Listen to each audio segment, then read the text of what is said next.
है कि हमारी शायद रीढ़ की हड्डी टूटेगी और हम पानी के अंदर जाना स्टार्ट हो जाएंगे।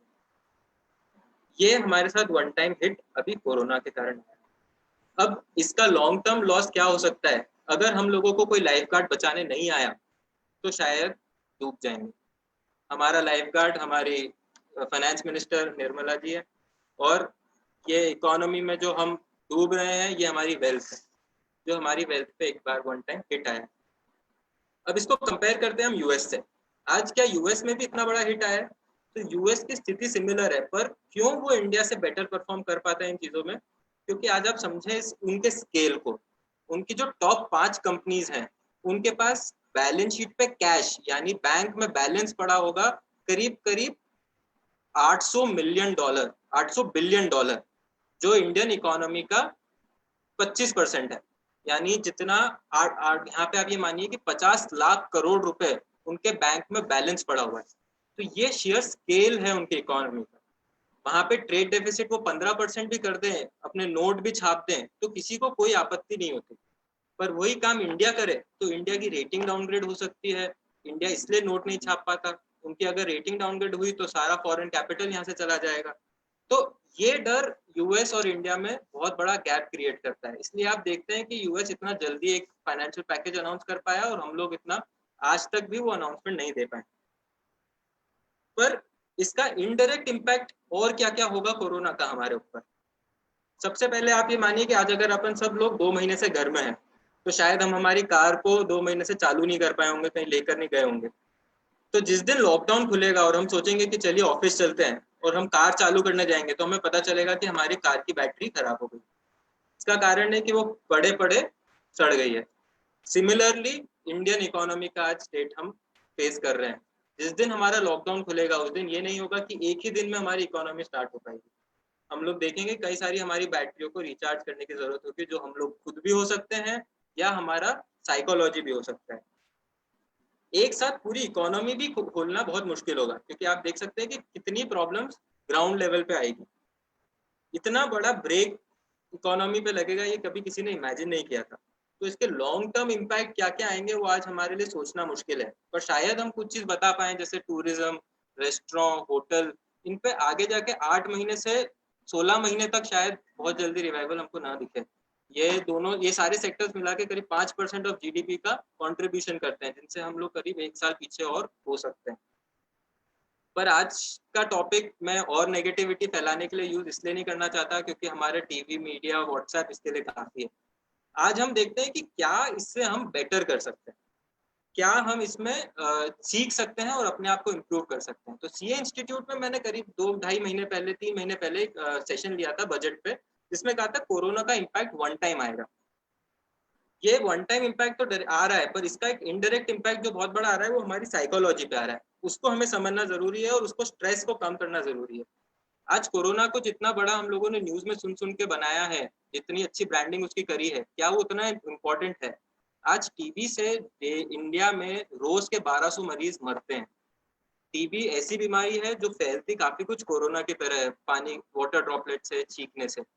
पर क्या उसका इलाज है? उसका इलाज भी है, हमें बचपन में उसका टीका भी लगता है, फिर भी दिन के 1200 लोग उससे मरते हैं। यानी आज स्केल समझने के लिए कोरोना से अभी तक पूरे इंडिया में 1800 लोग या 2000 लोग की डेथ हुई है रिपोर्टेड। तो ये स्केल पे कोरोना और टीबी का डिफरेंस है।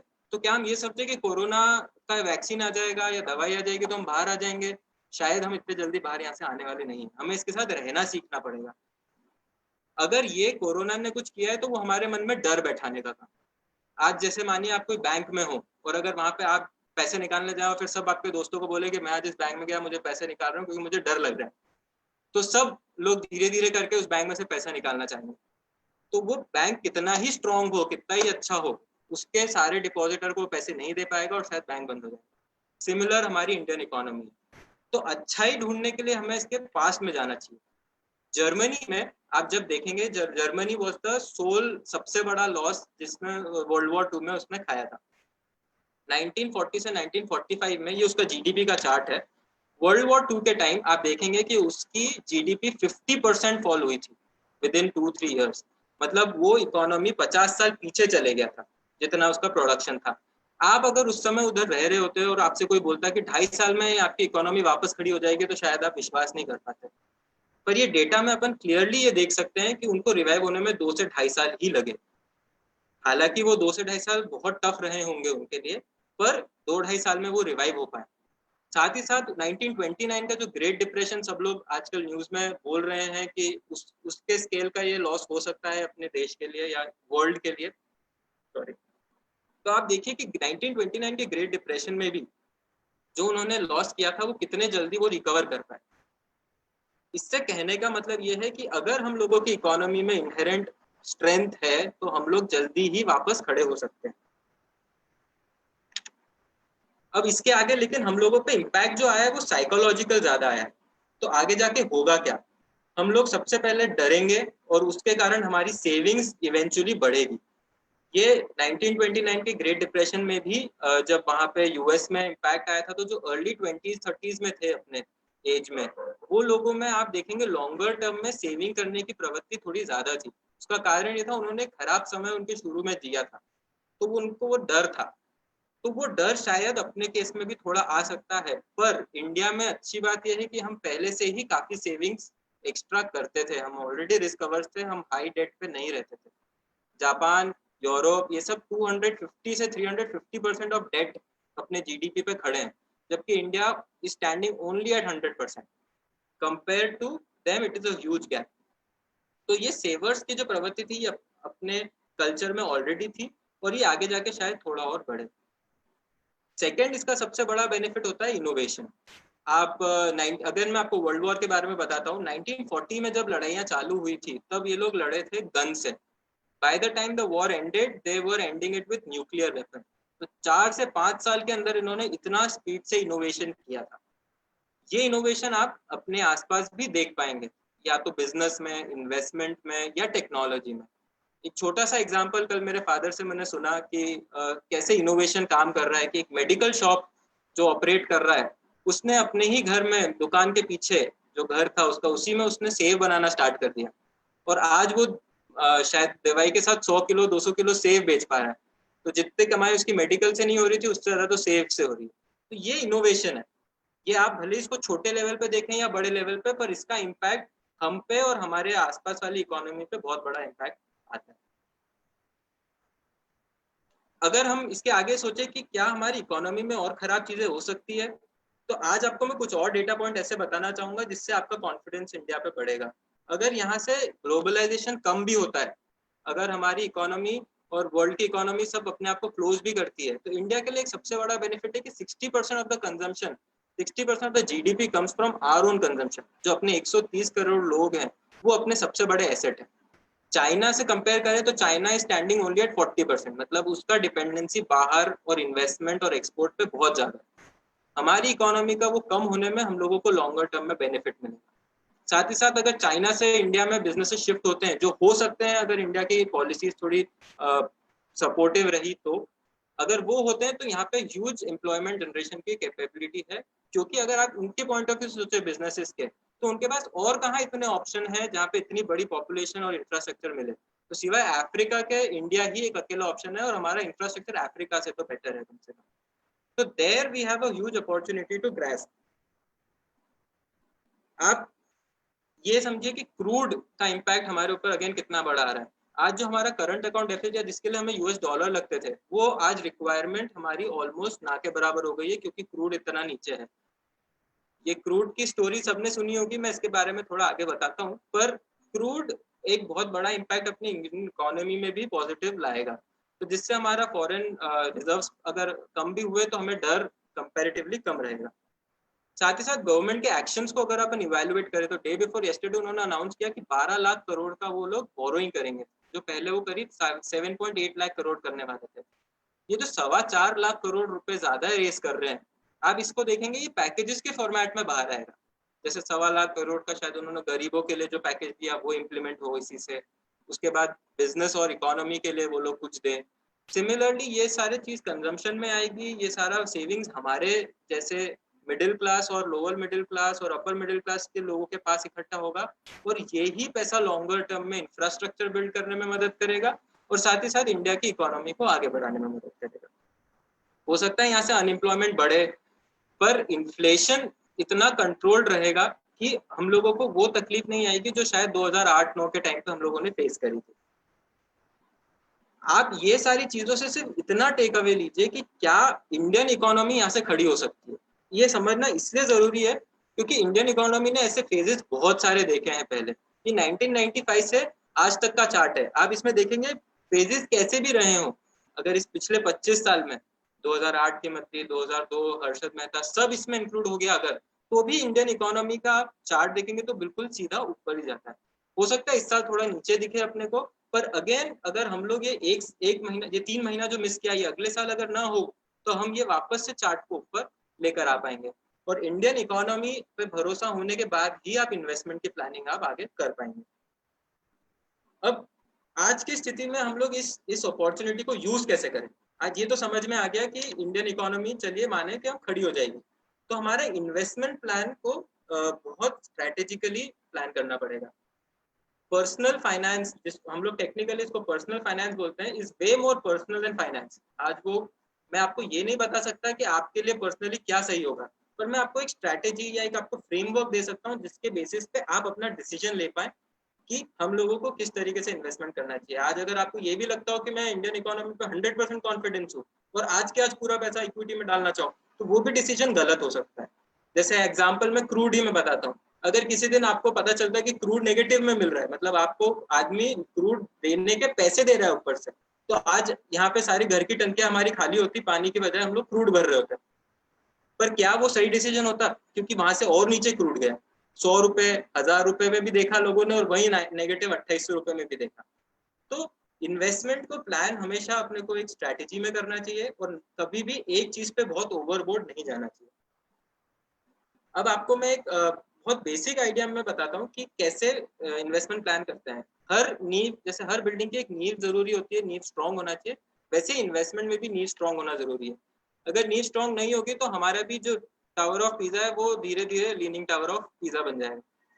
तो इसको इन्वेस्टमेंट के जब गोल्स अपन देखें तो वो हमेशा बेस जो होता है वो होता है 6 महीने का जो हमारा एक्सपेंडिचर है उसको हमें कैश या बैंक या लिक्विड फॉर्मेट में रखना, और इंश्योरेंस। 6 महीने का जो ये कैश बैलेंस है ये हम लोग आज से ज्यादा बेटर कभी समझ नहीं सकते। जब हम बैंक भी नहीं जा पा रहे हैं या हम लोग कोई भी अपना एसेट, रियल एस्टेट हो, गोल्ड हो, किसी को भी आज सेल नहीं कर पा रहे हैं, तो हमारे लिए सबसे ज्यादा इंपॉर्टेंट हो रहा है हार्ड करेंसी जो हमारे पास है। इसमें आप बैंक, एफडी, सेविंग्स बैंक सब इंक्लूड कर सकते हैं, पर ये जो भी इन्वेस्टमेंट होता है इसमें आपका पर्पस रिटर्न नहीं है। इसमें रिटर्न ऑन इन्वेस्टमेंट के बजाय आपको रिटर्न ऑफ इन्वेस्टमेंट देखना जरूरी है। तो आप कभी भी बैंक में एफडी कराएं तो आप ये ना सोचे कि कहाँ 1% ज्यादा मिल रहा है या आधा % ज्यादा मिल रहा है, आप ये सोचे कि कहाँ हमारा कैपिटल सेफ। साथ ही साथ इंश्योरेंस को हम लोग जनरली एक एक्सपेंस मानते हैं। इस पे एक बहुत इंटरेस्टिंग स्टोरी है जो शायद आप लोगों ने न्यूज में पढ़ी होगी, विंबलडन के बारे में। विंबलडन में आपने देखा होगा कि अभी न्यूज आई थी, उन्होंने इंश्योरेंस क्लेम मिला है उन्हें क्योंकि कोरोना हुआ। वो लोग 2003 सार्स की बीमारी आई थी, उसके बाद से हर साल वो लोग प्रीमियम भर रहे थे करीबन 15.5 करोड़ रुपए की, और वो 17 साल तक उन्होंने पे करी। मतलब कुल मिलाकर उन्होंने प्रीमियम पे करी 255 करोड़। आज जिस दिन कोरोना हुआ उस दिन उनको जो पे आउट मिला वो मिला है 1140 करोड़ रुपए का। 1140 करोड़ 255 करोड़ के इन्वेस्टमेंट पे टर्न्स आउट टू बी 15% का return on investment overall, since वो धीरे धीरे हर साल पे कर रहे थे। तो ये 15% का रिटर्न उस समय आया जिस दिन उनका स्टॉक मार्केट, यूके का स्टॉक मार्केट 3% का रिटर्न दिया उसी सेम पीरियड में। तो इंश्योरेंस भी एक इम्पॉर्टेंट एस्पेक्ट है और उसको इन्वेस्टमेंट की तरह सोचना जरूरी है। मैं आपको 2 एग्जांपल देता हूँ जो पर्सनल लेवल पे अपने काम आता है। एक है लाइफ इंश्योरेंस और हेल्थ। लाइफ के केस में आप देखेंगे कि अगर पूरे दुनिया का कोई एक सत्य है तो वो मृत्यु है, मतलब और कोई चीज हो नहीं हो ये चीज तो सर्टन है। तो लाइफ इंश्योरेंस का इन्वेस्टमेंट आपके लिए बहुत जरूरी है। ये थोड़ा लाइटर नोट पे था, पर इसको समझना हमारे लिए इसलिए आवश्यक है क्योंकि यही चीज तो आगे जाके हम लोगों का लाइफ प्लानिंग का पार्ट बनेगी। लाइफ इंश्योरेंस में हमने कई जगह देखा है कि अगर आप यंग एज पे लेते हैं तो यंग एज पे आप अगर प्रीमियम भर रहे हैं टर्म इंश्योरेंस का, तो 60-65 तक के जो आप प्रीमियम भरते हैं वो प्रीमियम अगर आप इन्वेस्ट भी करें इक्विटी में तो भी उतना ही कॉर्पस होगा जितना लाइफ इंश्योरेंस से होता है। और 65 से 85 या 65 से 100 तक में जो प्रीमियम भरते हैं वो आप एक्चुअल प्रीमियम भरते हैं लाइफ इंश्योरेंस के। तो आप समझिए कि कितना बड़ा रिस्क अश्योरेंस है आपको 65 साल तक, जो आपको शायद कहीं और नहीं मिलेगा। सिमिलरली हेल्थ इंश्योरेंस के केस में भी आज हम लोग जब इंडोथाई में एडवाइजरी देते हैं क्लाइंट्स को और उनके पोर्टफोलियो को देखते हैं इंश्योरेंस के, तो ये समझ में आता है कि लोग generally health insurance family floater लेके रखते हैं 3 लाख 5 लाख रुपए का, ये सोच के कि अगर बीमार होगा तो एक जना होगा, सब लोग नहीं होंगे। पर भगवान ना करे कोई हमारे घर में ऐसा काम हो, पर आज के टाइम में कोरोना अगर हो रहा है तो वो घर में सबको एक साथ हो, और ये 3 लाख 5 लाख रुपए सिर्फ हमारी मन की शांति के लिए हम लोग ले रहे हैं। आज के हॉस्पिटल के एवरेज बिल भी 10 से 15 लाख रुपए जाने लग गए। तो ये एक बहुत इंपॉर्टेंट इन्वेस्टमेंट है और शायद 1000-1500 रुपए के नॉमिनल उसमें हम लोग इसको ले सकते हैं, 10 मतलब डिडक्टेबल टॉप अप प्लान।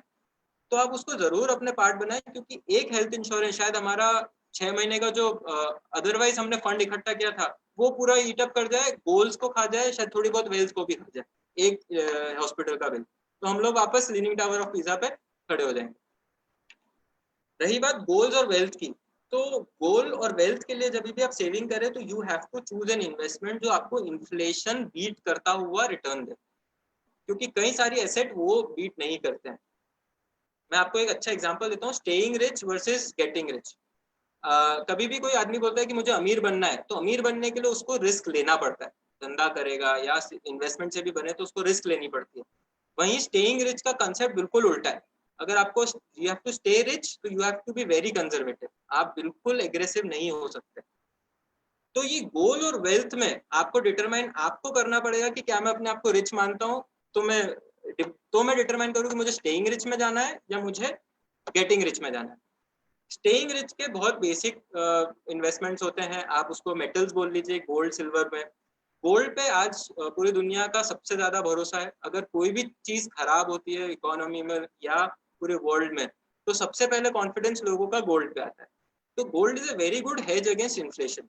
यहाँ से हमें आगे कुछ समय तक गोल्ड इन्वेस्टमेंट के लिए ठीक अच्छा भी लगता है, क्योंकि यहाँ सर्टेनिटी थोड़ी और अनसर्टेनिटी थोड़ी और बढ़ेगी। तो गोल्ड में 10% से 15% of your portfolio should be there, क्योंकि ये हाईली लिक्विड है और इन्फ्लेशन को डिसेंट बीट कर सकता है। अदरवाइज लॉन्गर टर्म में इसका return on investment is not very huge, it is just for the sake of investment and security. Depend करता है आपने परचेज कब किया। फिक्स डिपॉजिट और बॉन्ड्स में अगेन जैसा मैंने बोला, आप अगर उसको इन्वेस्टमेंट सोच रहे हैं तो आप उसमें आधा 1% ज्यादा ना सोचें। आप ये डिसाइड करें कि मेरे को सेफ्टी ऑफ कैपिटल ज्यादा जरूरी है कि रिटर्न ऑन कैपिटल चाहिए। तो फिक्स डिपॉजिट आगे जाके इंटरेस्ट रेट्स लो ही रहने वाले हैं, क्योंकि अगर इंडियन इकोनॉमी को फास्ट बढ़ना है तो इंटरेस्ट रेट कम रखनी पड़ेगी, तभी बिजनेस वालों को सस्ता लोन मिलेगा और तभी इकोनॉमी आगे बढ़ेगी। तो एफडी के रेट अगर आगे लो रहने वाले हैं तो हम लोगों को हमारी प्लानिंग अकॉर्डिंगली करना चाहिए, जो आगे रिटायरमेंट की करे। बॉन्ड्स में मेरा सिर्फ एक ही सजेशन है आपसे, और एक ही सजेशन रहेगा आपको कि अगर आप एक भी चीज ऐसी है जो बॉन्ड के बारे में नहीं समझते हैं तो कभी भी उनमें इन्वेस्ट ना करें, क्योंकि bonds are riskier than equity. यहाँ पे या तो सीधा 0 होता है या सिर्फ 8% का रिटर्न आता है, मतलब -100% और +8%। तो रिटर्न का जो डिफरेंस है वो बहुत बड़ा है। तो आप उसको जब तक अच्छे से नहीं जानते हो प्लीज उस पर एक्शन न लें। मैंने इसमें रियल एस्टेट को 2 कारणों से नहीं डाला है। एक तो real estate is partly staying rich partly getting rich, पर रियल एस्टेट में भी कभी भी आप देखेंगे कि बहुत रिच आदमी बहुत बड़ा एक्सपोजर बहुत जगह बांट के नहीं रखता, क्योंकि लैंड के साथ प्रॉब्लम है कि उसमें मैनेज करना बहुत बड़ा इशू हो जाता है। अब शायद अपने यहाँ के बहुत सारे राजा महाराजाओं को आप देखोगे तो उनके महल भी उनसे नहीं संभल पाते। तो ये एक जरूरी चीज है कि हम रियल एस्टेट को लेवरेज पे ना ले बहुत ज्यादा, ना हम बहुत ओवर इन्वेस्ट करें रियल एस्टेट में, पर एक decent amount of investment real estate में रखें। वो हमारे लिए स्टेइंग रिच के लिए भी जरूरी है और गेटिंग रिच के लिए भी। 20 से 25% पोर्टफोलियो हम रेकमेंड करते हैं, पर मैं जानता हूँ कि हमारे यहाँ अक्रॉस करीब करीब 70%, 50 से 70% सबके पोर्टफोलियो में रियल एस्टेट ही होता है। उसकी प्रॉब्लम सिर्फ और सिर्फ इलिक्विडिटी। आज के समय में आपको क्या रियल एस्टेट पैसा दे पा रहा है जब अपनी सबसे ज्यादा जरूरत है, तो वो चीज को समझना बहुत जरूरी है। इसके साथ ही मैं सबसे जो इंटरेस्टिंग सबका टॉपिक सबके इंटरेस्ट का है, स्टॉक मार्केट पे आता हूँ। तो स्टॉक मार्केट को स्टार्ट करने से पहले एक स्टोरी सुनाना चाहूंगा। एक इन्वेस्टर, मैं यूएस का एग्जांपल ले रहा हूँ, ग्रेस करके एक इन्वेस्टर थी यूएस में। She was born in early 1930s। वो जब बॉर्न हुई तो उनके मदर फादर दोनों की डेथ हो गई थी कुछ सालों बाद, और वो बहुत ज़्यादा पढ़ भी नहीं पाई। उन्होंने शुरू से लेके आखिरी तक अपने करियर में सेक्रेटरी का रोल प्ले किया एक ही कंपनी में। बहुत नॉर्मल सैलरी थी, बहुत एक्सेप्शनल नहीं कमाया उन्होंने। पर जब वो मरी तो उन्होंने $7 मिलियन, $7 मिलियन का मतलब 70 लाख डॉलर, इतना उन्होंने वहां पे चैरिटी को डोनेट किया। अब जो लोग उनको जानते थे वो ये विश्वास नहीं कर पाए इनके पास इतना पैसा आया कहाँ से, जो एक नॉर्मल सैलरी कमाते थे। उसका रीजन था वो she invested for 80 years of her life constantly into equity. उनके यहाँ जो S&P 500 इंडेक्स है उसमें बहुत धीरे धीरे वो इन्वेस्ट करती गई, और जिस दिन उनकी डेथ हुई उस टाइम तक उनके पास इतना बड़ा कॉर्पस इकट्ठा हो गया। This is the power of compounding, that's it, nothing else. साथ ही मैं आपको एक इंडियन बिजनेसमैन का एग्जांपल दूंगा, नाम बदल रहा हूँ उनका, राज। वो सबसे अच्छे कॉलेज में पढ़े यूएस के, उन्होंने सबसे अच्छा एक्सपीरियंस लिया, बहुत बड़ी बिजनेस फैमिली में बॉर्न हुए। इंडिया में आके उन्होंने उनका बिजनेस संभाला, और कुछ समय बाद उन्होंने अपनी बैंकरप्सी अनाउंस करी, जबकि उनके पास सारे रिसोर्सेज थे, सबसे बेस्ट एजुकेशन था, पर उनका फिर भी एंड बहुत अच्छा नहीं रहा। इन दोनों स्टोरीज में सबसे बेसिक डिफरेंस है कि आपका एक जगह ग्रेस में एजुकेशन की कमी, उनके पास रिसोर्सेज नहीं थे, और वो एक बहुत ही नॉर्मल लाइफ रहती थी, और उनका बिल्कुल अपोजिट, और दोनों के जो एंड रिजल्ट वो भी बिल्कुल अपोजिट। इसका अर्थ हमको क्या निकालना है कि इन्वेस्टमेंट में आपका बहुत नॉलेज होना कोई भी काम का नहीं है। Investment is purely logic, and उसमें आपको आपके इमोशन को कंट्रोल करना है, एंड दैट्स इट। ये चीज पे हम लोग सोचते हैं कि हम ज्यादा पढ़ें, ज्यादा लिखें तो हम लोग उसको ज्यादा बेटर कर पाएंगे, तो ऐसा बिल्कुल नहीं है। आप देखेंगे लास्ट 20-25 साल में, निफ्टी का चार्ट है ये, लास्ट 20-25 साल में इसका ट्रेजेक्ट्री हमेशा ऊपर की रही है। भले ही इसमें आप अप डाउन देखेंगे कितने ही ओवर द पीरियड, पर इसकी ट्रेजेक्ट्री पूरे टाइम ऊपर की रही है। इसका कारण ये रहा है कि इंडियन जीडीपी, जैसे मैं आपको पहले भी दिखा चुका हूँ, इंडियन जीडीपी बिल्कुल स्ट्रेट लाइन में चलती है। सिमिलरली इन्वेस्टमेंट, हमारे निफ्टी का भी देखेंगे तो वो चलता तो उसी डायरेक्शन में है, पर उसके बीच में बहुत सारी नॉइज होती है जिसके कारण वो ऊपर नीचे जाता है। पर लॉन्गर टर्म में आप देखेंगे तो निफ्टी का रिटर्न हमेशा अच्छा रहा है। पर आप वही कोई इन्वेस्टर से बात करेंगे क्या उसको इतना अच्छा रिटर्न आया है, तो वो कोई भी आपको शायद न मिले। ये अगेन एक यूएस का डेटा है कि एवरेज रिटर्न 20 साल का उनके जो इंडेक्स है S&P 500 उसका 8.19% रिटर्न रहा है, पर वहीं एवरेज यूएस इक्विटी इन्वेस्टर ने सिर्फ 4.67% का रिटर्न निकाला। इसका कारण क्या था, क्यों वो लोग रिटर्न कम निकाल पाए, या हम लोग क्यों रिटर्न नहीं निकाल पाते? तो आपको समझना पड़ेगा दो चीजों में डिफरेंस, वो है ट्रेडिंग और इन्वेस्टमेंट। मैं आपको एक एग्जांपल से समझाता हूँ। ट्रेडिंग मतलब आज आपका बिजनेस, आज मानिए कोई कपड़ा व्यापारी है, वो अगर 5 से 10% का मार्जिन एक्सपेक्ट करता है, वो माल खरीदता है, सामने कोई बायर मिला, मार्जिन मिल रहा है, वो बेचता है, बाहर निकल जाता है। ये हुआ ट्रेडिंग। और इन्वेस्टमेंट, आप आपके बच्चे को पालते हो, बड़ा करते हो, उसको पढ़ाते हो, उसको 30 साल तक आप 30 साल तक उस पर इन्वेस्टमेंट करते हो। उसका कारण क्या होता है, आप एक्सपेक्ट करते हो कि वो रिटायरमेंट में आपका साथ दे। This is investment. आप उसको 30 साल तक देख रहे हो। आप कभी भी ये नहीं करोगे कि 30 साल के बीच में सेकंड में उसको मार्क्स कम आए तो मतलब बच्चा अच्छा नहीं है और अपन उसको, मतलब बेचना तो खैर गलत टर्म हो गया, पर बेच के बाहर निकल जाए। तो इन्वेस्टमेंट और ट्रेडिंग में आपको डिफरेंशिएट करना बहुत जरूरी है स्टॉक मार्केट। अगर इवन आप ट्रेडिंग करना चाहें तो आप सबसे पहले ये समझिए कि ट्रेडिंग करते करते आप कभी भी इन्वेस्टर ना बने। कि कपड़ा, अगर आप कपड़ा व्यापारी हैं, आपको पता है कि यहाँ से अपन ने कपड़ा खरीदा और बेच नहीं पा रहे, तो आप स्टॉक क्लियर करने की कोशिश करते हैं। आप ये नहीं करते कि और स्टॉक खरीदेंगे और हम बैठे रहेंगे जब तक कपड़ा खराब हो जाए। तो don't be a investor when you are trading. ये जनरली होता है कि हम कुछ खरीदते हैं शेयर, जब वो नीचे जाता है तो फिर हम लॉन्ग टर्म इन्वेस्टर बन जाते हैं उसके अंदर। आप अपने इमोशंस को बाहर रखें और स्ट्रैटेजी पे ट्रेड करें। मैं आपको एक एग्जांपल देता हूँ, जैसे निफ्टी में ट्रेडिंग करता है कोई, तो निफ्टी में ट्रेडिंग करने के लिए आप एक ऑप्शन खरीद सकते हैं जिससे आप उसको इंश्योरेंस खरीद के हेज कर लिया। यानी अगर मुझे आज लगता है कि 9500 निफ्टी है और यहाँ से नीचे जाएगा, पर इसमें एक बहुत बड़ी रिस्क है, तो वो 9500 का हम निफ्टी शॉर्ट करेंगे और एक पुट या एक कॉल ऑप्शन खरीद लेंगे। ये एक एग्जांपल दे रहा हूँ मैं आपको। और अगर आप ये बोलते हैं कि मेरा प्रेडिक्शन हमेशा ही गलत जाता है, तो फिर इससे बेटर तो कोई ट्रेड हो ही नहीं सकता। क्योंकि अगर आपने शॉर्ट किया और वो तेज हो गया तो आप कॉल से पैसे निकाल सकते हैं, और अगर वो नीचे गया और आपका ट्रेड सही हो गया तो आपको कंपैरेटिवली रिटर्न अच्छा आ जाएगा। इन स्ट्रैटेजीज के बारे में और भी डिटेल में ऑब्वियसली नॉलेज लेना बहुत जरूरी है, पर मैं जो कहना चाह रहा हूँ कि ट्रेडिंग आप करें तो स्ट्रैटेजी ओरिएंटेड करें, इमोशन ओरिएंटेड बिल्कुल ना करें।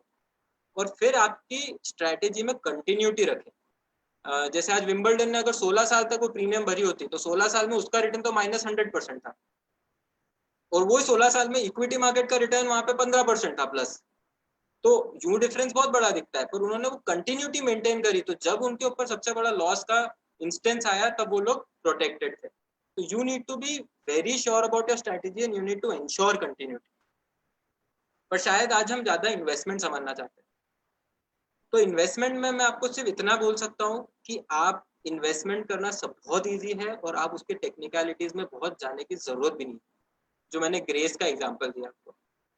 तो आप इन्वेस्टर जब बने तो डोंट स्टार्ट ट्रेडिंग। अगर आपने कोई स्टॉक खरीदा और उसमें रिटर्न अच्छा आया तो आप एग्जिट नहीं करें।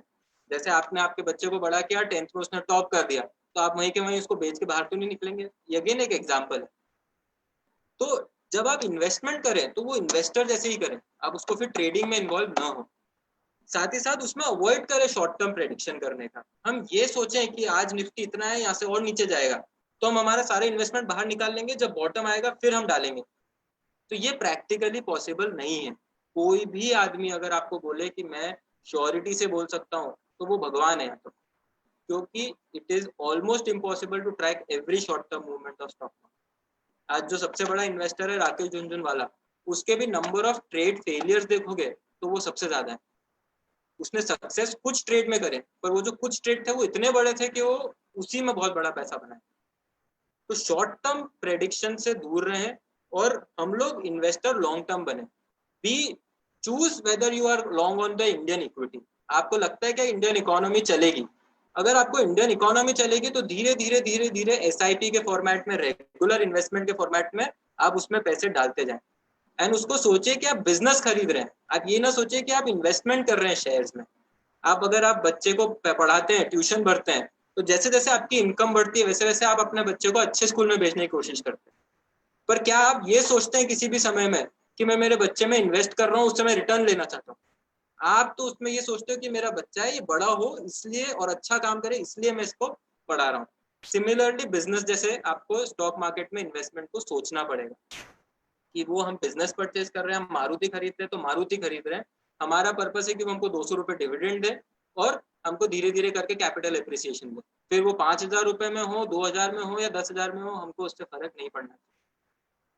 एक और हमारी आदत होती है, हम एवरेजिंग करते हैं लोअर प्राइस पे। जितने स्टॉक में हम इन्वेस्टमेंट करते हैं, हम उसमें जितना नीचे गिरता है हम उसमें और पैसे डालते हैं। तो अगेन इसमें बच्चे का एग्जांपल ले, आपके 2 बच्चे हों अगर, और दोनों आपके पास आते हैं, वो बोलते हैं कि पापा मुझे 1,00,000 रुपए या मम्मी मुझे 1,00,000 रुपए दीजिए, मुझे बिजनेस स्टार्ट करना है। एक बच्चे ने बहुत अच्छे से मेहनत करके पढ़ाई करी है, उसने एक्सपीरियंस दिखाया है और वो खूब मेहनत करता है। और दूसरा लड़का ऐसा है जो बिल्कुल भी काम नहीं करता, उसकी कंपनी भी गलत है और उसने सिर्फ सपने दिखाए और बड़े सपने दिखाता है, कभी भी लॉजिकल या रियलिस्टिक सपने नहीं दिखाता। तो आप किस पे पैसा डालेंगे? आप, मैं एज्यूम करूंगा कि मैक्सिमम लोग शायद फर्स्ट केस में पैसा डालें। उसका कारण ये है कि वहां पे आपको विजिबिलिटी दिखती है, पर यहाँ पे आप स्टॉक मार्केट में बिल्कुल उल्टा करते हैं।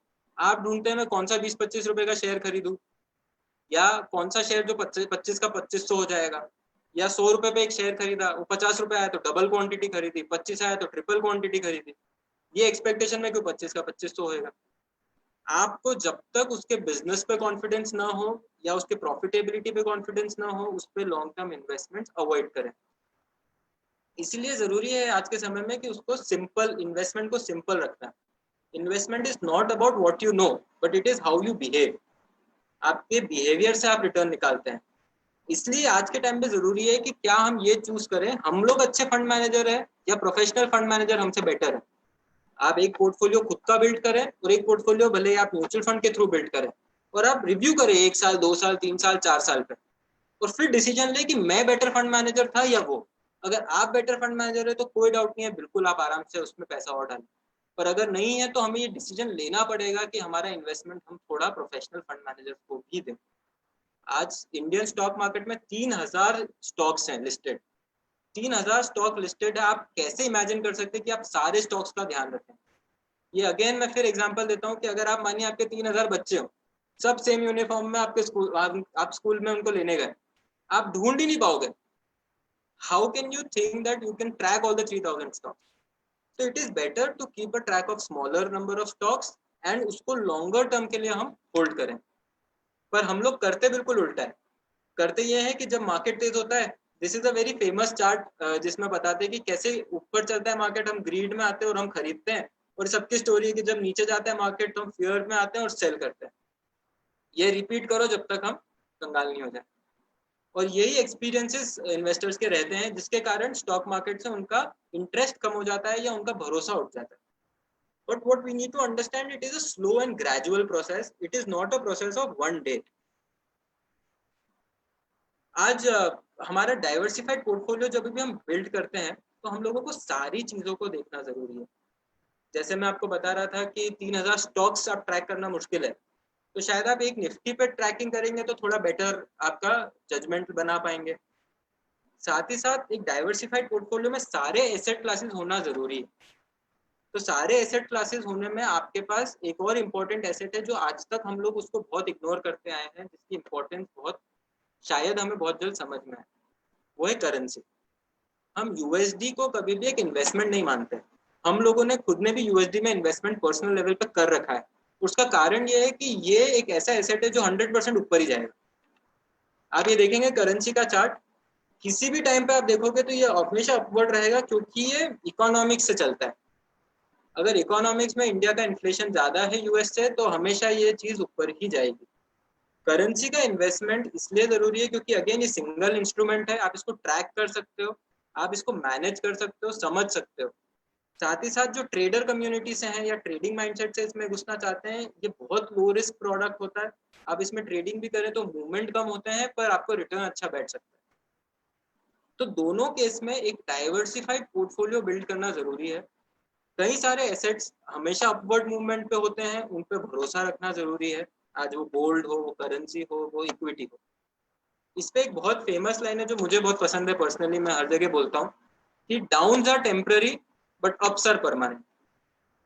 आप ये चीज को बहुत ध्यान में रखें कि अगर आपकी इकोनॉमी पे कॉन्फिडेंस है तो इस सारी चीजों पे आपका कॉन्फिडेंस बना रहना चाहिए, क्योंकि जितने भी डाउन आएंगे ये सब टेम्पररी होगा, ये सब पास होगा, हमारी जीडीपी फिर बढ़ेगी और हम फिर कॉन्फिडेंटली इस मार्केट में इन्वेस्टमेंट कर पाएंगे। Thank you so much. So now we will start with the Q&A session. I request everyone to post their question on chat. Sir will pick question one by one and will answer you. Arpit ji ने question करा है, government has no budget for infra और else, then we think Indian economy is collapsed. देखिए, government का budget predict करना और समझना बहुत कॉम्प्लेक्स है। आज की तारीख में उनके एक्सपेंडिचर और जो फिजिकल डेफिसिट जो बोलते हैं हम लोग 3.5 3.8% का टारगेट कर रहे थे, अब वो कहीं भी जाके 10-12 10-1% तक सेटल हो सकता है। आज अगर इंटरेस्ट रेट का सिनेरियो हम लोग नेगेटिव या जीरो की तरफ लेके चले जाएं, तो suddenly there will be a huge corpus of capital जो गवर्नमेंट को अवेलेबल होगा, जो वो स्पेंड कर सकते हैं इंफ्रा में। 2008 में अगर आप इसको लाइव एग्जांपल समझते हैं, चाइना की 2008 में भी हालत बहुत बहुत स्ट्रांग नहीं थी, क्योंकि 2008 में सबको फेस करनी पड़ी थी। पर उन लोगों ने करा कि अपनी करेंसी को पेग कर दिया डॉलर से, और उन्होंने इन्फ्लेशन इंपोर्ट नहीं किया, इंटरेस्ट रेट को नीचे रखी, और उन्होंने पूरा इन्वेस्टमेंट लगा दिया इंफ्रास्ट्रक्चर में। तो ये इंफ्रास्ट्रक्चर का इन्वेस्टमेंट आ सकता है, इसमें हो सकता है कि आईएमएफ सपोर्ट करे, हो सकता है ग्लोबल सोवरेन फंड सपोर्ट करे, इंडियन गवर्नमेंट, आरबीआई, कोई भी लेवल से सपोर्ट मिल सकता है। पर इसमें अपॉर्चुनिटी एंडलेस है। गवर्नमेंट स्पेंड करेगी 11 लाख करोड़, ऐसा शायद नितिन गडकरी जी ने कुछ दिन पहले स्टेटमेंट दिया था। फंड कहाँ से आएगा? फंड आने के सोर्स अनलिमिटेड है, क्योंकि इंफ्रा डेवलपमेंट के लिए ग्लोबली बहुत फंड अवेलेबल है। आप ये सोचिए कि इनविट का स्ट्रक्चर इतना बढ़िया आया है कि आप रोड्स को मोनेटाइज कर सकते हो स्टॉक मार्केट से। तो इंडिया का एसेट पूल बहुत बड़ा है और बहुत सोवरेन फंड उसमें इंटरेस्टेड हो सकते हैं। तो गवर्नमेंट की फंडिंग इंफ्रा में कम हो सकता है, पर अगर अच्छे स्टेप ली जाए तो वो मुश्किल है कि प्रॉब्लम आएगी। Next question, which sector we need to invest in share market post COVID? See again investment, आप जो 6 महीने का होराइजन बोल रहे हैं क्वेश्चन में, that is not investment, it is trading. अगर आप शॉर्ट टर्म मूवमेंट के हिसाब से कर रहे हैं तो ट्रेड कर रहे हैं आप, और मैं क्या कोई भी हो सकता है जो आपको शायद सलाह दे और वो गलत हो सकता है, क्योंकि 6 महीने में आगे इतनी अनसर्टेनिटी बन सकती है कि हम लोग नहीं बता सकते कि कौन सा बेटर है। पर आप फिर भी मुझसे बोले तो आप सेफली ट्रेड करें स्ट्रैटेजीज के साथ, तो एफएमसीजी स्टॉक्स में कर सकते हैं, आईटी सेक्टर अच्छा लगता है यहाँ से, और even pharma to an extent, pharma already बहुत रैली कर चुका है, पर आप उसमें बहुत केयरफुली कुछ लिमिटेड स्टॉक्स में इन्वेस्ट कर सकते हैं। पर अगेन मैं बोलूंगा ये इन्वेस्टमेंट नहीं है, ये ट्रेडिंग है, और हमेशा आप इसको ट्रेडिंग ही माने, कभी भी इन्वेस्टमेंट ना माने। इन्वेस्टमेंट के लिए कम से कम 5 साल का होराइजन चाहिए। इसमें एक और चीज मैं इंटरेस्टिंग बताना चाहूंगा, इक्विटी मार्केट की भी एक बिजनेस साइकिल होती है। 7 साल की या 6 साल की एक साइकिल में इक्विटी मार्केट अपना पूरा साइकिल कंप्लीट करता है। रियल एस्टेट की यही साइकिल 12 से 16 साल की होती है। तो आप जब तक उसकी एक साइकिल में नहीं पूरा रहते तब तक वो इन्वेस्टमेंट नहीं है। रियल एस्टेट में भी आप देखेंगे तो ट्रेडिंग में आप हो सकता है 1-2 साल में पैसे कमा लें, पर शायद पिछले 2 से 3 सालों में रिटर्न बहुत ज्यादा आपका रियल एस्टेट में भी बना नहीं होगा। पर वो स्लो पॉइजन है, उसमें क्या होता है एब्सोल्यूट नोशनल वैल्यू नहीं गिरती, तो अपने को रियलाइज नहीं होता कि हम लोगों ने पैसे खोए। पर 4 साल तक अगर सेम वैल्यू रह गई प्रॉपर्टी की, तो हम लोगों ने उसको यूं ही 20-25% तो कम कर दिया। तो 6 महीने का होराइजन पे सब मैंने आपको बताया, but I would not recommend कि 6 महीने में आप इन्वेस्टमेंट सोचें। यस बैंक का शेयर, अतुल जी एक ही लाइन में कहना चाहूंगा, वही बात हो गई कि आपका एक बच्चा है जो आपको बोल रहा है कि मैं कुछ बहुत बड़ा करके दिखाऊंगा, और आपके पास वही HDFC बैंक है जो बहुत सेफ एंड साउंड आराम से चल रहा है। तो आप किस पे बेट करना चाहेंगे, ये आपका कॉल है, पर हम लोग रेकमेंड नहीं करेंगे कि यस बैंक पे। ईशान जैन का क्वेश्चन है, सार्थक जी हम लोगों को हमारी फाइनेंशियल प्लानिंग कैसे करनी चाहिए? देखिए फाइनेंशियल प्लानिंग बहुत ही पर्सनलाइज्ड काम होता है। मैं समझता हूँ ये बात को कि हम एक थ्योरी या एक स्ट्रीमलाइन मैसेज तो दे सकते हैं, पर फिर भी एक बहुत बहुत इम्पोर्टेंट पार्ट होता है हमारी लाइफ का जो हम खुद अकेले शायद नहीं कर पा सकते। कल हम लोगों का एक और वेबिनार है फाइनेंशियल प्लानिंग के ऊपर, तो मैं कोशिश करता हूँ कि मैं आपको दिला पाऊँ, अगर तो वो लिंक इसमें मैं चैट में डला देता हूँ, तो आप लोग उस पर रजिस्टर कर ले और डिटेल में उसके ऊपर चर्चा करी जाएगी। आज मैं बहुत ज़्यादा ले नहीं पाया टाइम लिमिटेशन के कारण, और मुझे ऑब्वियसली सारी चीज़ें कवर करनी थी, तो जितना मैं कर पाया मैंने किया। पर फाइनेंशियल प्लानिंग पे और डिटेल में आपको उस सेशन में दे पाऊंगा। अगर कोई मेरी टीम से हो इस कॉल पे तो प्लीज़ वो लिंक डाल दीजिए। minimum amount that can be invested in share market, various investment. Rahul ji, it is a very easy thing, you can start from 500 rupees. अगर आप छोटा इन्वेस्टमेंट, सी डायरेक्ट इक्विटी में आपको तब जाना चाहिए जब आप इन्वेस्टमेंट 5 लाख 10 लाख 15 लाख का करना चाहें। कहीं भी अगर 500,000 से चालू करना चाहें सीखने के लिए, तो mutual fund are very good way to invest. उसका कारण ये है कि वहाँ पे आप बहुत बड़ा लार्ज बास्केट ऑफ शेयर्स खरीद सकते हैं एक छोटे से इन्वेस्टमेंट से। अदरवाइज अगर आप देखेंगे तो एक शेयर ही खरीदने में हमको 1,000-2,000 रुपए लग जाते हैं, और जो अदर देन दैट ट्रेडिंग के और ब्रोकरेज और ये सब चार्जेस मिला के वो वाइबल नहीं बैठता। तो अगर आप 5 लाख 10 लाख से ज़्यादा इन्वेस्टमेंट करना चाहते हैं तो डायरेक्ट इक्विटी में आए, और अदरवाइज इन्वेस्टमेंट पर्सपेक्टिव से बात करें तो म्यूचुअल फंड में आप 500 रुपए से भी स्टार्ट कर सकते हैं। रजत जैन का क्वेश्चन है, अच्छा मैं इसको इग्नोर करूंगा। अमित झामर जी का क्वेश्चन है, what about SBI? Sir SBI में एक प्रॉब्लम है कि वो PSU बैंक है, और अगर ये प्रॉब्लम्स बढ़ी हुई रही आगे जाके भी तो गवर्नमेंट के पास कोई चारा नहीं बचेगा, पर SBI के थ्रू ही वो लेंडिंग ग्रोथ लाएगी। तो उसमें क्वालिटी पे कितना इम्पैक्ट आएगा ये कहना मुश्किल है। तो आपको मैं ये रेकमेंड करूंगा कि आप अगर इन्वेस्ट करें तो डाइवर्सिफाइड पोर्टफोलियो में करें, और SBI को अवॉइड कर सके तो बेटर है। पर फिर भी अगर आप इन्वेस्टमेंट करना चाहें तो 5% ऑफ योर पोर्टफोलियो से ज़्यादा आप उसमें ना इन्वेस्ट करें।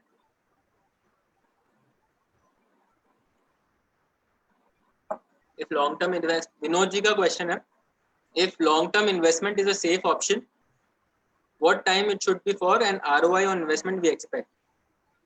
सी स्टॉक मार्केट का रिटर्न निकालने का सबसे अच्छा तरीका है आपकी GDP ग्रोथ प्लस 2 से 3%। ये कभी भी आप देखेंगे तो निफ्टी का रिटर्न आएगा। GDP ग्रोथ हमेशा इन्फ्लेशन से ज्यादा होती है, और इन्फ्लेशन के आसपास FD का रेट होता है। तो आप ये समझ सकते हैं कि FD प्लस 2-3% प्लस 2-3% और ये टाइप का रिटर्न ऑन इन्वेस्टमेंट एक्सपेक्ट करके घुसे, पर कभी कभी इस मिस प्राइसिंग के कारण जो अभी के शायद अगले 1 साल में मिले, अगले उसके बाद जो रिटर्न आते हैं वो कंपैरेटिवली बेटर आते हैं हिस्टोरिकली। मैं ये नहीं कहना चाह रहा कि ये कितने टाइम में आएंगे, हो सकता है साल भर में आए, हो सकता है 2 साल में आए, पर वो comparatively better return on investment आते हैं क्योंकि वैल्यूएशंस काफी रीजनेबल हो जाते हैं। तो अगर आप इन्वेस्टमेंट प्लान करते हैं लंबे समय का, तो 5 साल से 20 साल के बीच में सोचें। आप सोचो बड़ा, मतलब अगेन आप उसको सोचो कि मैं मेरे बच्चे पे इन्वेस्टमेंट कर रहा हूँ। बहुत जने इसको एग्जाम्पल में ये बोलते हैं कि this is your third child, because if the other two will not be helping you with retirement, तो थर्ड चाइल्ड ही आपके काम आएगा। तो प्लान जो करें वो 5 साल से लेकर 20 से 25 साल तक का करें, और जब तक आपको इंडियन इकोनॉमी पे प्रॉब्लम ना हो या भरोसा ना उठे तब तक आप करते जाए। और इनकेस आपको इंडियन इकोनॉमी पे भरोसा कम हो और यूएस पे ज्यादा हो, तो यूएस इन्वेस्ट करने के भी कई सारे मेथोडोलॉजीज अवेलेबल है अपने यहाँ, तो आप उनके थ्रू यूएस इन्वेस्टमेंट भी कर सकते हैं। तो plan for a longer term and plan कि आप जीडीपी प्लस 3% का रिटर्न निकाल पाए, तो वो आज के टाइम में शायद 10% 12% की रेंज में हो सकता है। कैन करेंसी, अनिल सुराना जी का क्वेश्चन है, can currency investment be safe as US economy is very bad. Sir इसमें समझने की बात आपको बेसिक ये समझना पड़ेगा कि यूएस डॉलर है क्या। यूएस डॉलर आज वर्ल्ड का पूरा डिनोमिनेटर है। अगर आज पूरे वर्ल्ड में कोई भी तरीके से आप कोई भी एसेट को वैल्यू करते हो तो that comes in US dollar. US dollar के ऊपर क्वेश्चंस पिछले 100 सालों में बहुत बार उठे, पर आज तक वो प्रॉब्लम कभी भी आई नहीं है। अगर ये 15% का फिस्कल डेफिसिट ये 200 साल अगला और कर ले और इसकी ग्रोथ नहीं आए, तो फिर ये मैं बोल सकता हूँ कि यूएस इकोनॉमी खराब है। पर यूएस डॉलर जितने सर्कुलेशन में है उतनी कोई करेंसी है नहीं, तो कभी यूएस डॉलर फेल भी होगा तो उसके अल्टरनेट में कोई भी करेंसी आज खड़ी नहीं हो सकती। तो आप ये समझे कि ये by no option US dollar चलता रहेगा शायद कुछ सालों तक और आगे। पर ये बात आपकी ठीक है, अगर वो रेकलेस रहे, उनके फेड रेकलेस रहा तो लॉन्गर टर्म में प्रॉब्लम आ सकता है, पर इमीडिएट 5-10 साल में कोई प्रॉब्लम नहीं दिखती। और दूसरा इसमें ऐसा हो सकता है कि गवर्नमेंट को, जैसे अगर चाइना ने पेग कर लिया तो वो बच गए, या तो इंडिया भी पेग करेगा और करेंसी को यूएस से यानी एक फिक्स्ड एक्सचेंज रेट ला देगा, जो कि मुश्किल लगता है। अगर वो नहीं लाएगा तो इसको डीवैल्यू करना पड़ेगा जिस स्पीड से डॉलर प्रिंट हो रहा है। तो अगर डॉलर दो ऑप्शन में अगर मैं चूज करूँ कि डॉलर यहीं रहेगा कि बढ़ेगा, तो प्रोबेबिलिटी डॉलर बढ़ने की ज्यादा है, और अगर डीवैल्यू होगा तो वो हो सकता है शायद ऐसा हो कि 76 का एक ही दिन में 82 कर दे। तो यूएस डॉलर में इन्वेस्टमेंट एक नेचुरल हेज है अपनी करेंसी के अगेंस्ट। थोड़ा बहुत मतलब again it is a portfolio call, 5 से 10% 15% आप आपके पोर्टफोलियो का अगर रखना चाहो तो it is not a bad idea, but again 5% is very very huge amount. एक नंबर है जिनका कहना है कि is it right time to invest in bank BeES और निफ्टी बीज ईटीएफ।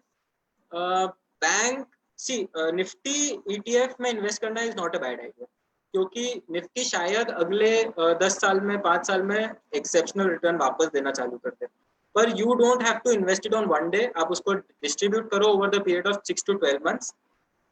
पर बैंक बीज में मैं अवॉइड करूंगा, दो कारण से, क्योंकि हर मद्दी में आप देखेंगे तो हर मद्दी में एक सेक्टर बहुत चलता है और फिर वो बहुत पिटता है।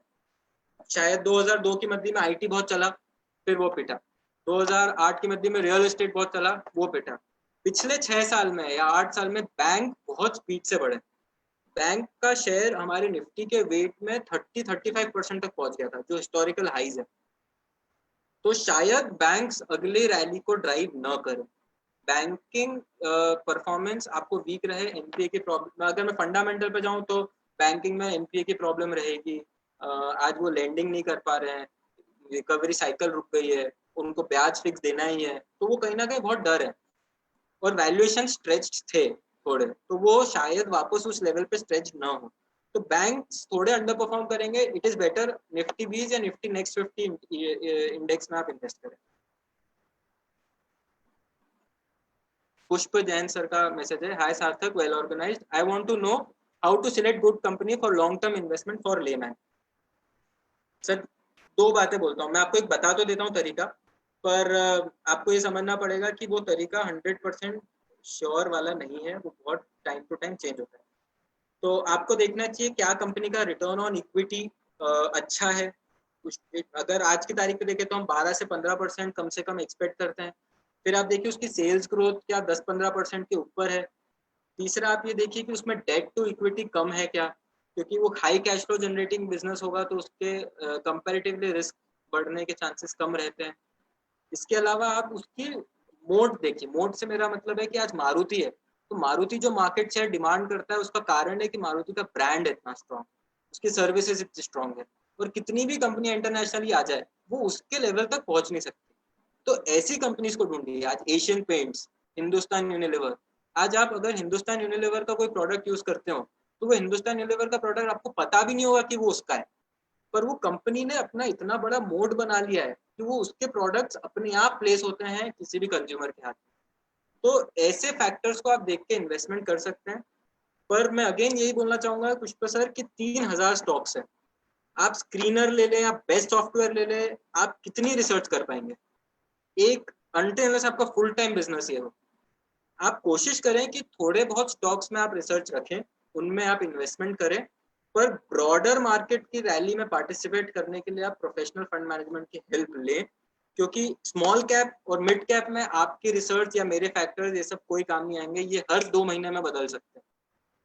तो क्या हम इतने एक्टिव है, इतने फास्ट ट्रैक कर पा रहे हैं, तो वो कहना मुश्किल है। तो इसलिए मैं सजेस्ट करूंगा कि लॉन्ग टर्म पे अगर खुद इन्वेस्ट करना चाहते हैं तो लार्ज कैप ओरिएंटेड रहें, थोड़े बहुत मिड कैप अगर आप स्ट्रॉन्ग डीप रिसर्च कर पा रहे हो तो, अदरवाइज एक प्रोफेशनल फंड मैनेजर की हेल्प। जैक एंड बिन्नी से क्वेश्चन है, is it right time to reshuffle mutual fund और should I wait few more weeks to churn? Jack, अगर चैट डिसेबल्ड है, पर जैक अगर आप बता पाए कि रीशफल करना क्यों है, आप क्या यही सोच रहे हैं कि मार्केट यहाँ से नीचे और जाएगा तो इसलिए रीशफल करना है, तो फिर पर्पस डिफीट हो गया। हमारा इन्वेस्टमेंट करने का पर्पस ट्रेडिंग नहीं है, हम वैल्यूएशंस को प्ले नहीं करना चाहते। हम ये जरूर कर सकते हैं कि अगर आपको लगता है कि मार्केट वापस नीचे आया है और ऊपर जाएगा, आप और इन्वेस्टमेंट करो, पर यहाँ से उसको चर्न मत करो। आज मैं अगर आपको बोल दूं कि it is a good time to churn, आप निकाल लीजिए और यहाँ से ही निफ्टी 9900 का सीधा 12000 पहुंच जाए, एक दिन 2 दिन में हो सकता है। वैक्सीन आ गई, उन्होंने प्लान बता दिया कि इस तरीके से सर्कुलेट करेंगे, हो सकता है आज के आज नया पैकेज अनाउंस हो जाए जो बहुत ही एक्सेप्शनली स्ट्रॉन्ग हो। तो you just can not expect me to answer कि शॉर्ट टर्म में क्या होगा। हालांकि मैं फिर भी व्यू रखता हूँ मेरा कि शॉर्ट टर्म में हमें मार्केट वीक लगता है, पर because of market being weak आप रीशफल करें, it is not the right decision. आप प्लीज उसमें अगर चाहें तो और इन्वेस्ट करें, पर उसको निकालें नहीं। विनोद मिश्रा जी का क्वेश्चन है, चलिए thank you so much sir आपके तारीफ के लिए। ईशान जैन, क्या आप करेंसी ट्रेडिंग पर ट्रेनिंग करा सकते हैं? सर आप सी मेरा शायद वो टीम में से कोई भेज नहीं पाया लिंक, आप मेरे फेसबुक पेज इंडोथाई पे जाइए, प्लीज उसको लाइक कर दीजिए। हम लोगों के यहाँ कंटिन्यूस ट्रेनिंग होती है, कुछ टाइम में टेक्निकल के ऊपर भी होगी, करेंसी, कमोडिटी, अभी फाइनेंशियल प्लानिंग, और बहुत सारे टॉपिक्स पे हम ट्रेनिंग्स करा रहे हैं ताकि इन डेप्थ आप सीख पाए उसको, क्योंकि मैं कई चीजें आज कवर कर नहीं सकता था, प्रैक्टिकली मुश्किल था। पर हाँ, करेंसी पे आप ट्रेनिंग लेना चाहें तो मिल जाएगी। सार्थक जी, अगर आपके पास लिंक हो तो आप मुझे व्हाट्सएप पे शेयर कर दीजिए, तो मैं यहाँ पे चैट में शेयर कर दूंगा। मैं एक सेकेंड आपको भेजता हूँ जी।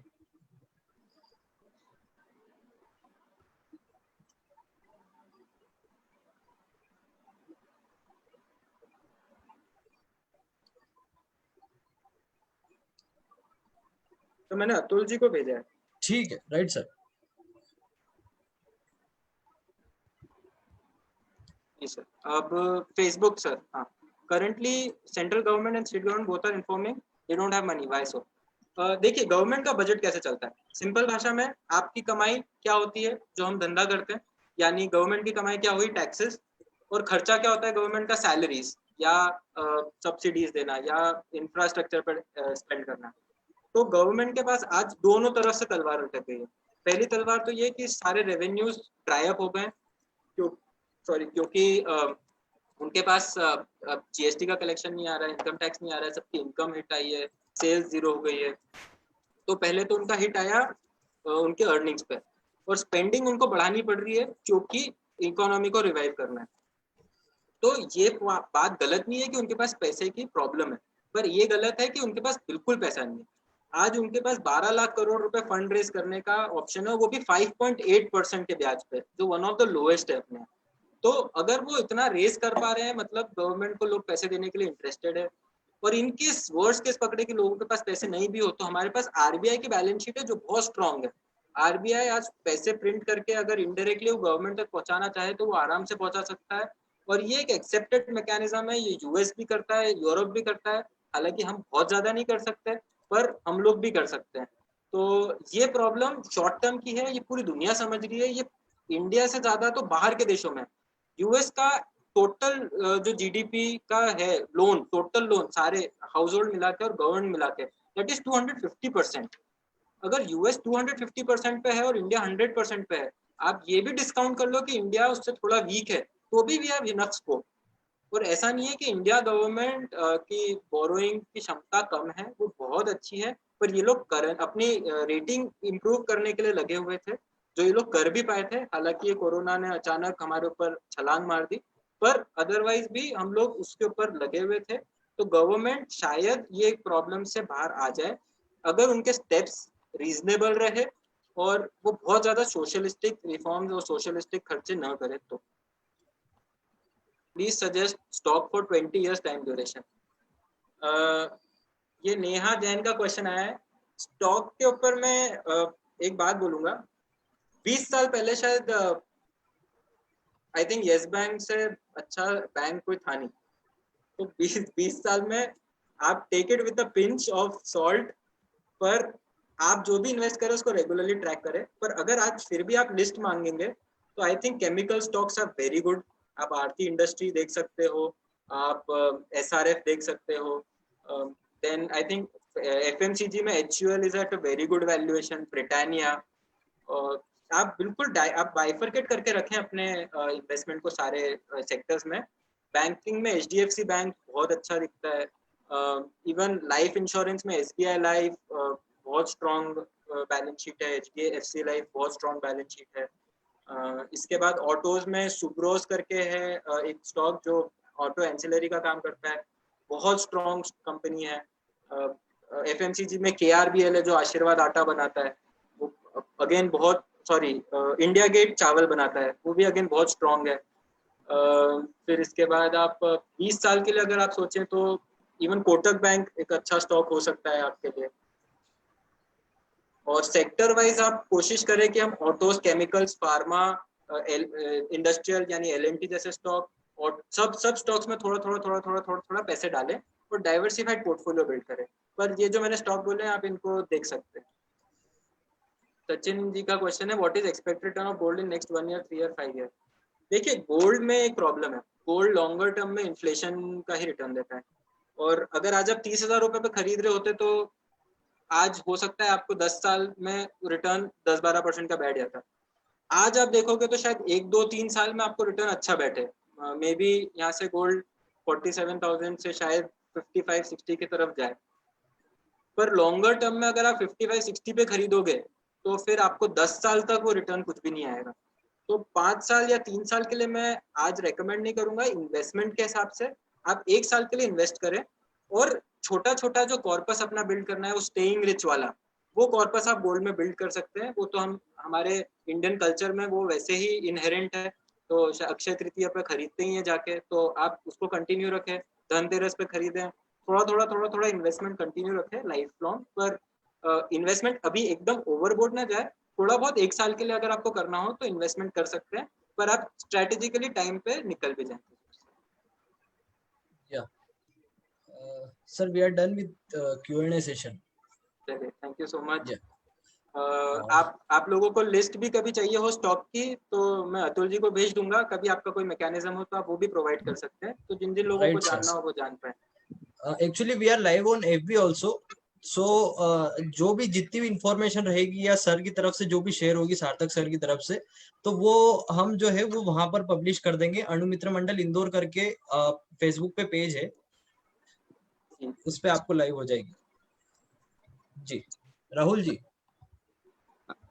जय जिनेन्द्र, मैं राहुल भंडारी अणुमित्र मंडल की तरफ से श्री सार्थक जी डोसी को बहुत बहुत धन्यवाद करता हूँ, जिन्होंने अपने एक्सपर्टीज के माध्यम से अपने एक्सपर्टीज के माध्यम से इन्वेस्टमेंट, इकोनॉमिक्स व शेयर मार्केट के बारे में बहुत सी जानकारी हमसे साझा की। साथ ही मैं सत्येंद्र जी जारूरी का बहुत बहुत धन्यवाद करता हूं, जिन्होंने हमें सार्थक जी से परिचय करवाया, इस वेबिनार हेतु परिचय करवाया। वह हमारे श्रोताओं का भी बहुत बहुत धन्यवाद करता हूं, जिन्होंने ये वेबिनार से जुड़कर हमारे साथ सहयोगी बने। आज मंडल का 5वां वेबिनार था। साथ ही इसी कड़ी में कल 6वां वेबिनार दोपहर 3:30 बजे श्री पंकज जी कोठारी द्वारा आर्ट ऑफ पेरेंटिंग पर अपने विचार व्यक्त करेंगे। हमारा यह सार्थक प्रयास आप सभी के लिए खुशियां प्रदान करे, यही हमारी शुभकामना, शुभ भावना। जय गुरु उमेश, जय जिनेन्द्र, जय गुरु। Thank you, Sarthak ji, for wonderful insight. Thank you so much. Thank you for organizing. Thank you so much.